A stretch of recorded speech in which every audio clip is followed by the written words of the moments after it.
Hey, what's going on, people? Welcome back to the channel. And in this video, let's talk some TVs because I've been enjoying talking about this the subject matter. I got roasted in the comments. I'll throw a quick video up just to show you what I'm saying. I got roasted in the comments because of that Pioneer video that I posted like 2 videos ago, because everyone was roasting me that I've never heard of Pioneer. Huh? And it was just as popular as Samsung and LG back in '08 during the recession. And I get it. I'm like I'm part of Gen Z, so I'm a Gen Zer, and I'm not with it. In '08, ladies and gentlemen, just for context, I was in 4th grade, so I was not fully aware of the Pioneer TV manufacturer. So that's on me. I'm sorry. I should have done my research, because clearly I was a novice in that video, as I was like, I don't know what Pioneer is. I've vaguely heard of it, but not really. So my bad. I'm sorry, internet. I'll do my due diligence next time around. But in this video, let's bring it here. I want to talk about Samsung, because, you know, everyone was begging me to buy the Pioneer TV. But ladies and gentlemen, if I could just explain what my issue is over there. You know, I currently have like a Hisense 32-inch Roku TV at 720p. It's fine, but it's kind of small. And honestly, like, I have it hooked up to my Xbox. And I think 32 inches, based on my room size, is just slightly too small. And also, like, for gaming, it doesn't really have the gaming capabilities. And, you know, I have an Xbox Series S, which can push 1440p gaming up to 120 frames per second. And 720p TV just kind of doesn't do it for me anymore. I love the TV. I've had it for a while. It's done the trick, but honestly, like, it's time for an upgrade. 720p is kind of in the past, or not in the past, it's passe. So I'm looking for a TV. The issue with that Pioneer TV is essentially the stand width. Like, everyone was just buy it. Like, it's insane. Like, it's on sale right now. Like, I'll even show you. And I'll come back to this in a sec. Look how cheap this thing is. It's $110 off. It's $160. For context, the TV I got, my Hisense Roku TV, was $115 at Walmart, and it was on sale too.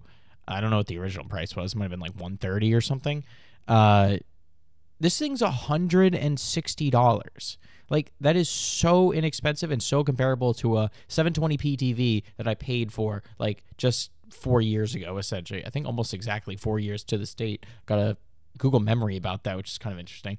Yeah, so anyway, like, this TV's so cheap. I don't really know what Zumo TV is, their software. Probably going to get roasted for that, too, in the comments. But the stand width here is just too big. I measured my dresser that I have the TV on, and the width of here is just too big. So I would love to buy this, but I have no place to put it in my apartment. So I'm sorry. I'm sorry, people. I need to look at something with a more narrow stand width, and that's how I stumbled across this TV, which is too big. Let's drop this down in size. I don't know why it does this. There we go. Granted, this is only $20 off, still technically on sale. I'm finding they're just, like, trying to get rid of TVs now for the end of the year to hit, like, I don't know, their quota or something.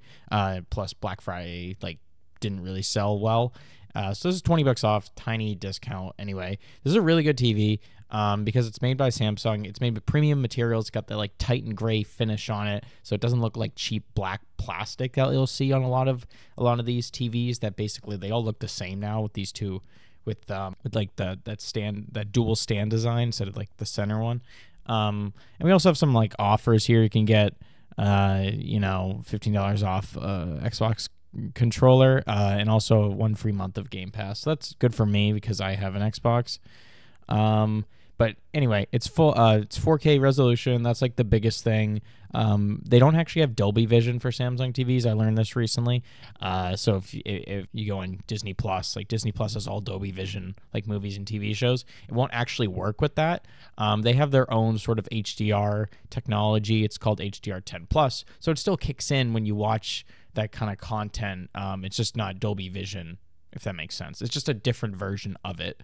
That's why you don't see Dolby Vision advertised here as opposed to a, like, TCL TV. They'll slap that name on it, and Hisense does the same thing. They'll just slap the Dolby Vision and Dolby Audio on there, which is good. It's just different, you know.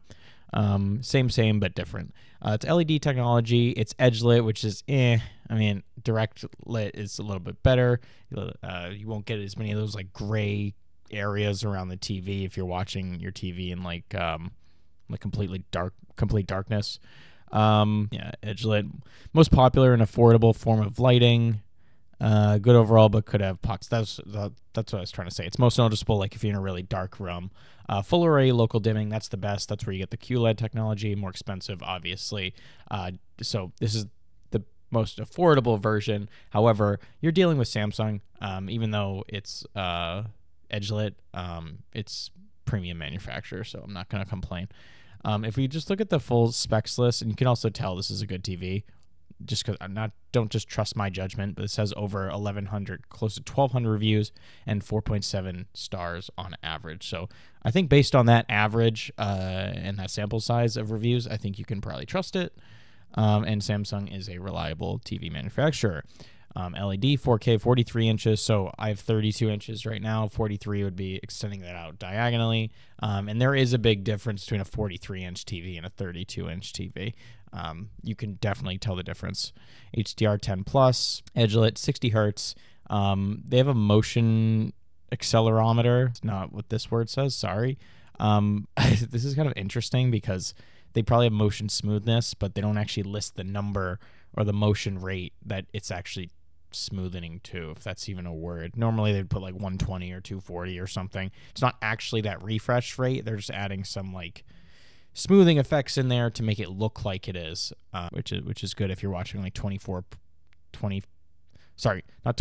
frames per second video. More like sports or fast moving objects is where it comes into play. 3 HDMIs. The previous version, the TU690T version of this TV, only had 2 HDMIs, so they upgraded it. This is the 2023 version. It's Titan gray, as I mentioned, really nice color. It's got a cool like finish on it as well, making it look extra premium. Stand width, this is what's important, only 33 inches. I measured it. I believe it's 34 inches.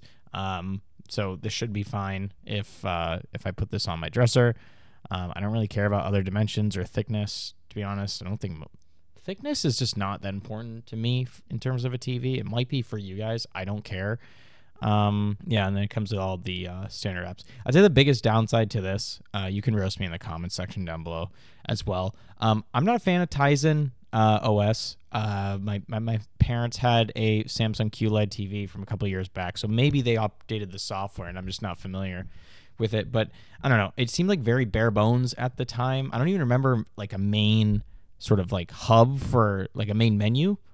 Essentially, I don't remember that. It just looked like a bunch of apps on the bottom where you could scroll through, kind of like a quick settings panel.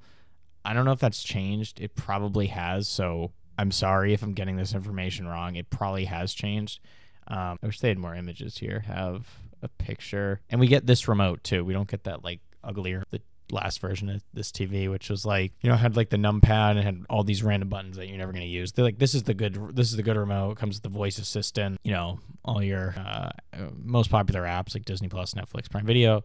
I got kicked off my parents' Netflix account. Hate to see it. Netflix is cracking down on people, which I don't. Got playing Fortnite on this, so it is good for gaming. It does have a gaming mode, I believe, and I can't find a picture of the main OS. Is this it? I don't know. Like, but yeah, like the. Oh, here we go. This is what the OS probably looks like. So this isn't like, yeah, this doesn't look that bad actually. Kind of giving me LG vibes in terms of that. But anyway, obviously I'm not an expert on the Tizen OS software, so you can roast me if you want. I don't care. I'm trying my best out here. So yeah, this is a good sale going on. It's good TV. It's the one I'm thinking about. Comment down below your thoughts on some TV sales, because there's a bunch going on Best Buy's website right now. So if you guys enjoyed this video, I'd appreciate if you click the like button, if you subscribe, hit the notification bell. Thank you for the support. Thank you for roasting me on the Pioneer TV 4K TV review that I did a couple weeks back. I appreciate all the feedback. I will definitely Google something before I start talking about it in a video. I don't want to talk about something I don't even know. Anyway, so appreciate you guys. I'll see you in the next video. Comment down below if you have another TV you want me to check out, or monitor, whatever. Happy to look at anything. See you guys.